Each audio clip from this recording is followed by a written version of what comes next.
My beloved brothers and sisters, how many of us have been running from one job application to another, waiting for that one email, that one phone call that will change everything, only to be met with our CVs. We prepare for interviews, we make endless du'as, yet the doors remain closed, and then we sit alone, asking ourselves, why Allah? Why is nothing working? But let me remind you of something powerful. Sometimes it is not rejection, it is redirection. Sometimes Allah is keeping you away from what you want, only to give you something far greater than what you even imagined. We think provision is in the hands of the employer, the company, the recruiter. But Allah says He is our Razak, the provider, the sustainer. Jobs may be scarce, but His treasures are endless. The world tells you to chase opportunities. Allah tells you to chase Him, and the opportunities will chase you. So today, I want to talk about why you should stop chasing jobs and start chasing the one who provides jobs. Because once you reconnect with Allah, the doors you never even knocked on will begin to open. How many times have you felt that heavy weight of rejection? You send your CV, you prepare, you wait, and then nothing. No reply, no call back, no offer. You begin to feel as though you are invisible, as though your efforts mean nothing. But what if I told you that rejection is not always rejection? Sometimes it is Allah's way of redirecting you to something better, something more suitable, something that aligns with who you truly are and what you are truly meant to do. Think about it. If every door opened just because you knocked, you would never discover which door was truly written for you. You would walk into rooms that may not serve your purpose. You would settle in spaces that were never meant to bring you peace. Allah in His wisdom closes certain doors so that you are not distracted from the doors that will truly benefit you. Imagine a person applying for one job over and over again, pouring their heart into it, only to face silence. Their heart breaks, their confidence drops, they begin to doubt their worth. But what if the silence was actually protection? What if that environment was toxic? What if that job would have pulled them away from prayer, from family, from inner peace? Allah sees what you do not see. He knows what you do not know. What you think is a rejection may actually be Allah's greatest gift to you. There are countless examples where people have cried over missed opportunities, only to later thank Allah for not giving them what they once thought they desperately needed. A student may feel rejected by a university they dreamed of, but years later, they discover that being redirected to another path opened doors that were far more fulfilling. A man may feel heartbroken because a business deal falls apart, only to realize later that if it had gone through, he would have drowned in debt. This is why the believer looks at rejection differently. The believer understands that Allah's plan is always superior to our plan. When Allah says no, it is because He has prepared a better yes. Rejection humbles us. It softens our hearts, makes us turn back to dua, pushes us into sajda, and reconnects us with Allah. Without that pain, without that delay, we may have forgotten Him. Sometimes rejection is the very reason we rebuild our relationship with the Almighty. It forces us to question, to reflect, to realign our priorities. Instead of seeing it as a closed door, what if you saw it as Allah gently pulling you towards another path? You see, the problem is not always that you are not qualified, or that you are not good enough. The problem is that you are chasing a door that was never written for you in the first place. And because Allah is most loving, He will not allow you to settle for something that is beneath the standard He has written for you. So He redirects you. He blocks your path. He delays your progress. Not to punish you, but to protect you. Not to reject you, but to redirect you. So many of us wake up every morning with one thought in our minds. How will I earn today? How will I provide for myself, my family, my future? We chase after money, jobs, promotions, and recognition. But in that chase, we often forget the one who actually provides all of it. We send applications, we run after people, we stress ourselves endlessly, but we fail to realize that not a single grain of rizq will reach us except by the decree of Allah. Provision is written, and Allah has promised it. He is our Razak, the provider, the sustainer. Yet, we treat jobs and people as though they hold the keys to our livelihood, forgetting that those keys belong only to Allah. It is so easy to confuse the means with the source. A job is a means, not the source. A salary is a channel, not the origin. We think the manager signs our paycheck, but it is Allah who placed that sustenance in our path. We think the company is giving us stability, but it is Allah who is holding our life together.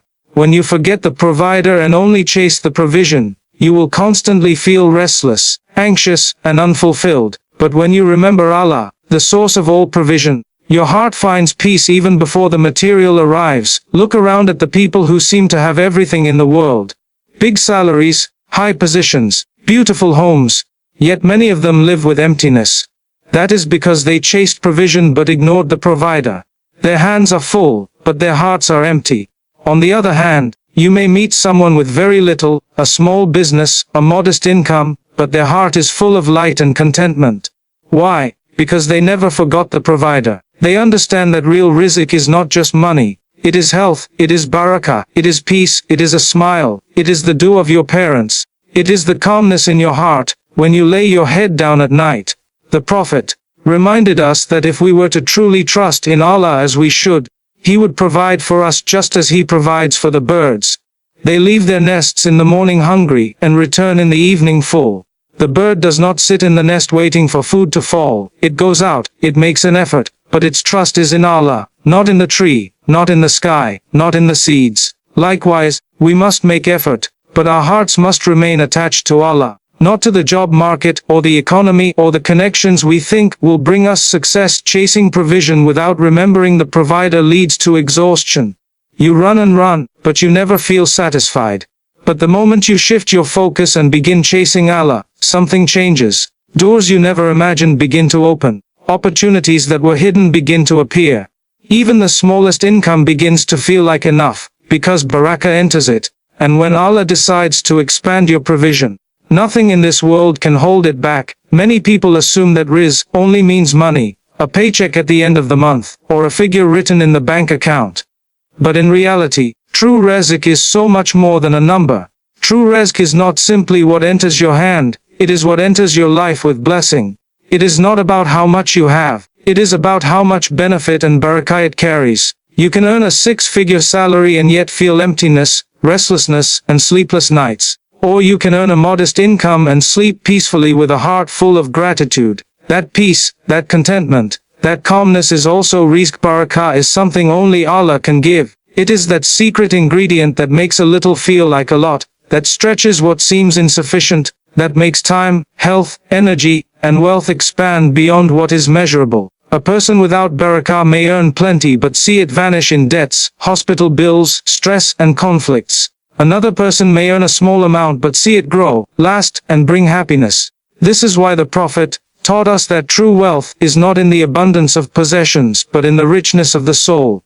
That richness, that satisfaction, is rizq. When you think of rizq only in terms of money, you overlook the countless blessings you already have. Your health is rizq. The air you breathe without paying for it is rizq. The dua of a mother, the smile of a child, the love of a spouse, the support of a friend, all of that is rizq. Even the ability to pray, to remember Allah, to cry in sujood, that is rizq greater than any salary. Because how many people live with wealth but are deprived of peace, while others live with little, but are full of gratitude and joy? There are people who chase bigger salaries only to realize they lost their family time, their health, their sleep, and their deen along the way. That is not rizq, that is burden. On the other hand, someone may choose a simpler path, maybe a smaller business or a quieter job, but they earn halal, they live with dignity, they are close to Allah, and they have barakah in their time. That is true provision. That is what makes life meaningful. It is important to shift the definition of success. If success is defined only by salary, you will always find someone who earns more than you, and your heart will never rest. But if success is defined by barakah and peace, you will realize how wealthy you already are. You will stop comparing, stop competing in worldly numbers, and start appreciating the treasures Allah has already poured into your life. Because rizq is not just about money that comes in, it is about the blessing that remains, the serenity that fills your heart, and the connection with Allah that sustains you through everything. From the time we are young, society teaches us that success means having a high-paying job, a big house, a luxurious car, and a long list of achievements that people can admire. The world constantly pushes us to measure our worth by how much we earn, how many degrees we have, and how high we climb in our careers. But when we look at the Quran and the teachings of the Prophet we find a completely different definition of success. Allah does not measure you by the size of your salary or the title on your business card. He measures you by the sincerity of your faith, the purity of your heart, and the righteousness of your deeds. Worldly success is temporary. You may have the best job today, but tomorrow it can be taken away. You may be admired by people for your status, but their admiration can quickly turn to criticism. What people call success is often fragile, unstable, and filled with stress. On the other hand, Allah's definition of success is eternal. He tells us in the Quran that the true winners are those who are saved from the fire and admitted into paradise. That is the ultimate success. It is not measured in years or decades, but in eternity. What benefit is there in gaining the entire world, if the soul is lost along the way? When a person shifts their mindset from worldly measures to Allah's measures, everything changes. They no longer feel pressured to compete with others in material things. They focus on competing in good deeds, in acts of kindness, in worship, in helping others, in staying away from sin. They begin to see their job not as the definition of who they are, but as a tool, a means to serve Allah, to provide halal income, and to bring benefit to people. Even if the job is small in the eyes of society, it becomes great in the sight of Allah when done with sincerity. Think of the countless people who appear successful to the world, but are empty inside. They have wealth, but no peace. They have titles, but no family bond. They have influence, but no closeness to Allah. That is not success, that is deception. Then think of someone who has little in terms of dunya but prays regularly, has a clean heart, helps the poor, and goes to bed with gratitude. That is success that cannot be taken away, because it is built upon a foundation that pleases Allah. Shifting to Allah's definition of success brings freedom. You stop worrying about how others perceive you, and start focusing on how Allah perceives you. You stop exhausting yourself chasing endless worldly goals, and start finding peace in aligning your life with what matters in the Akhirah. You start to see that success is not about being known by millions, but being known by the one who created you. It is not about applause from people, but about forgiveness from Allah. It is not about how high you climb in worldly ranks, but how close you come to Jannah. Every single one of us is searching for provision in one way or another. Some are searching for money, others for health, some for peace, and others for opportunities. We spend so much of our energy chasing after rizq as though it is hidden somewhere in the world, but Allah has already told us in the Quran exactly how to unlock it. He did not leave us guessing. He gave us clear keys, and among the most powerful of these are taqwa, istighfar, and sadaqah. These three are not just spiritual acts, they are doors that open rizq in ways you cannot even imagine. They are the shortcuts to blessings that go beyond what the eyes can see, and the hands can hold. The first key is taqwa. Allah says in the Quran in Surah Talaq, "And whoever has taqwa of Allah, He will make for him a way out, and provide for him from where he does not expect." Taqwa is more than just fear, it is awareness of Allah in every moment. It is obedience, consciousness, and trust. When you live with taqwa, you stop chasing haram shortcuts, you stop panicking when things don't go your way, and you begin to align your life with what pleases Allah. And when that happens, Allah promises to open doors you never even knocked on. Opportunities come from places you could never predict. Rizq flows in ways that surprise you. The world tells you to hustle harder, to network more, to stay up later, but Allah tells you that if you want a way out of hardship and unexpected provision, build taqwa. Think of a person who loses their job, and feels like the world is closing in. If they panic and chase every door, they may find themselves compromising their deen, taking what is doubtful, or lowering their morals just to survive. But if they choose taqwa, they continue praying, they avoid haram, they remain patient, and they keep their trust in Allah. Before they know it, Allah opens something for them that was never on their list, something far better than they imagined. That is the power of taqwa. It aligns your heart with Allah, and in turn, Allah aligns your provision with you. The second key is istighfar. The Prophet told us, whoever constantly seeks forgiveness, Allah will make for him a way out from every distress and a relief from every anxiety, and will provide for him from where he does not expect. This means that seeking forgiveness is not only about erasing sins, it is also about opening the doors of rizq. Sin blocks blessings. Disobedience creates barriers. Sometimes the reason our provision feels stuck is not because the opportunities are gone, but because our hearts are heavy with sins we have not turned back from. Istighfar clears those blocks. It cleanses the heart, it removes the rust from the soul, and it brings down blessings from the sky. Even Prophet Nuh (V) told his people, "Seek forgiveness from your Lord, indeed he is ever forgiving. He will send rain from the sky upon you in abundance, and give you increase in wealth and children, and provide for you gardens and rivers." Look at how istighfar is directly linked to increase in rizq. Imagine starting every morning with sincere istighfar. Before you reach for your phone, before you worry about the bills, you say, "Astaghfirullah, O Allah forgive me." You mean it with your heart. You say it while reflecting on your shortcomings, while longing for Allah's mercy. This istighfar does more for your rizq than 100 rushed applications. It cleans your slate, it softens your heart, and it invites blessings into your life. Sometimes we wonder why our effort is not bearing fruit, but the problem may not be the effort itself. It may be that we are carrying a load of sins that weigh us down. Istighfar lightens that load and allows us to move forward with Allah's mercy paving the way. The third key is sadaqah. Many people think, how can I give charity when I barely have enough for myself? But the Prophet told us, charity does not decrease wealth. In fact, it increases it. Sadaqah is like planting a seed in the unseen. You may feel like you are losing something when you give, but in reality you are investing it in a field that Allah Himself nurtures. It comes back to you multiplied in ways you cannot calculate. Sometimes it returns as financial blessings, sometimes as health, sometimes as protection from harm, sometimes as opportunities that appear out of nowhere. Sadaqah is not about the size of the amount, it is about the sincerity of the heart. Think of someone who gives even a small coin, or a date in charity with full trust in Allah.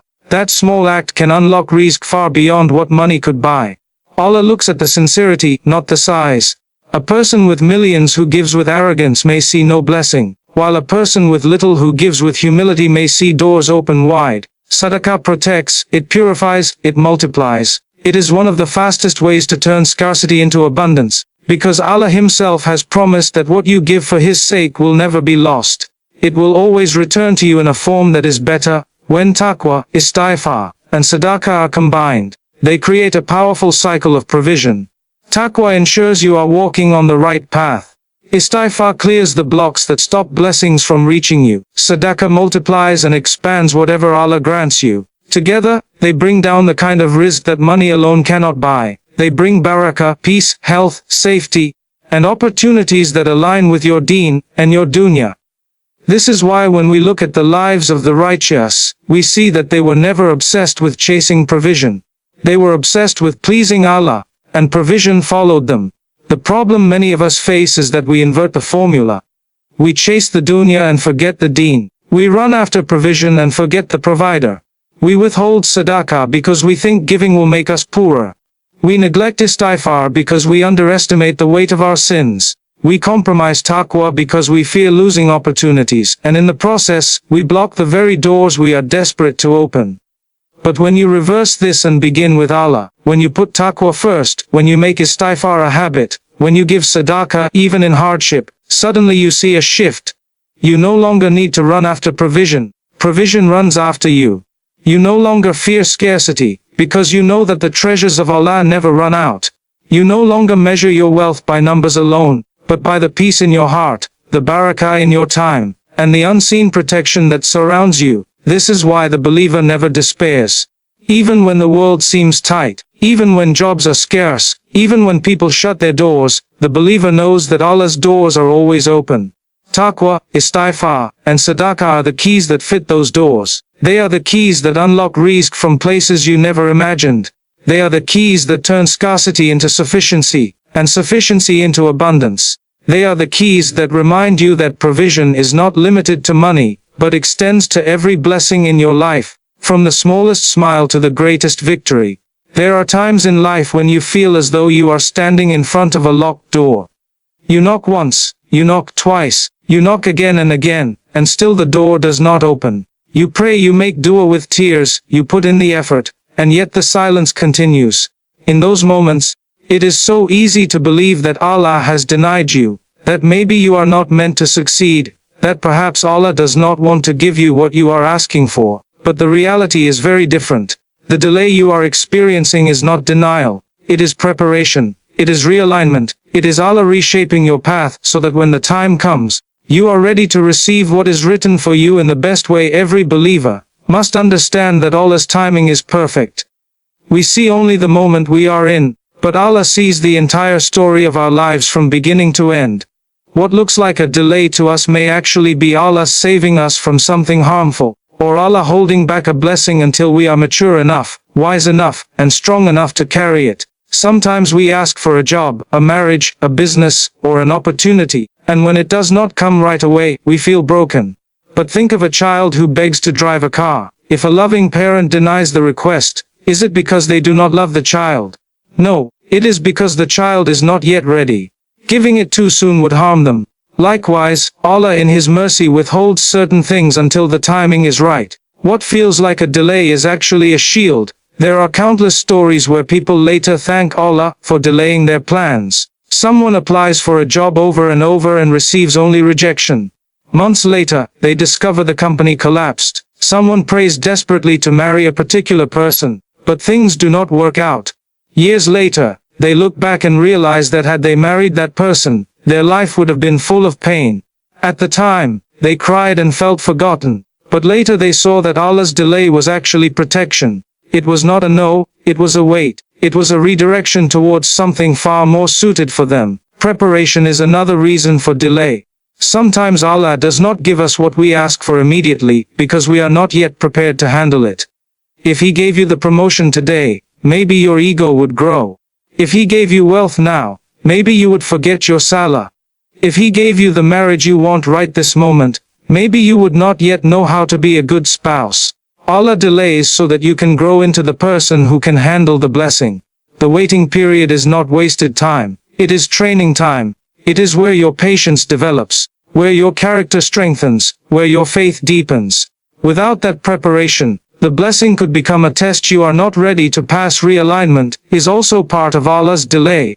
Sometimes we are walking in a direction that we believe is best for us, but Allah knows it is not. So He closes certain doors and places delays in our path, so that we are gently pushed towards another direction. At first, it feels painful because we are attached to our plan. But later, when we see where Allah was guiding us, we realize that His plan was far better. Just like a GPS reroutes you when you take the wrong turn, Allah reroutes you when you are chasing the wrong path. His delay is His way of slowing you down, so that you can notice the turn He wants you to take. This is why the believer never despairs during delays. Instead of seeing silence as rejection, the believer sees it as Allah's way of saying, "Not yet. I have something better. Be patient." This mindset changes everything. You begin to use delays as opportunities to improve yourself. You spend that waiting time in istighfar, in dua, in learning new skills, in building better habits, in getting closer to Allah. Then, when the blessing finally arrives, you are not only ready to receive it, but you are also able to appreciate it fully. Sometimes the delay is not about the blessing becoming ready for you. It is about you becoming ready for the blessing. Look at the lives of the prophets. Yusuf ibn Israeli spent years in prison. Was that denial? No, it was preparation. It was Allah shaping his character, strengthening his resilience, and aligning events so that when he came out, he would not only be free, but elevated to a position of authority. Musa Siddiq spent years in exile before returning to lead his people. Was that wasted time? No, it was realignment. It was Allah placing him in the right circumstances to learn, to grow, and to return at the perfect moment. Even the Prophet Muhammad did not receive revelation until the age of 40. Decades passed in which he was prepared, protected, and positioned by Allah, so that when the Quran came, he was ready to carry the heaviest mission in history. Your life is no different.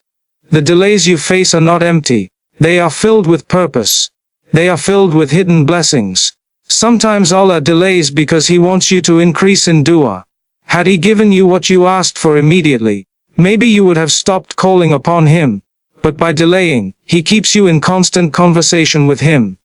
That itself is a gift greater than the thing you are asking for. Other times Allah delays because He wants you to detach from dunya and attach to Him. If He gave you the job, the wealth, the spouse right away, maybe you would rely on them instead of Him. So He waits until your heart has learned to put Him first. Then He gives you what you desire in a way that does not pull you away from Him. Allah's delay is never random. It is calculated with perfect wisdom. It may test your patience, it may break your pride, it may force you into sujood, But all of that is part of the preparation. The real success is not getting what you want when you want it. The real success is trusting Allah even when you do not understand His timing. That trust, that tawakkul, is what transforms waiting into worship. It turns frustration into faith. It turns anxiety into serenity. And when you finally see the blessing unfold, you realize why the delay was necessary. Without it, you would not have been the person capable of carrying the blessing with gratitude and humility. So the next time you feel delayed, remember that it is not denial. It is Allah protecting you from harm, preparing you for growth, and realigning you with His plan. The silence you hear is not absence. It is divine presence working behind the scenes in ways you cannot yet see. What feels like a closed door today may be the very thing that leads you to the open gates of tomorrow.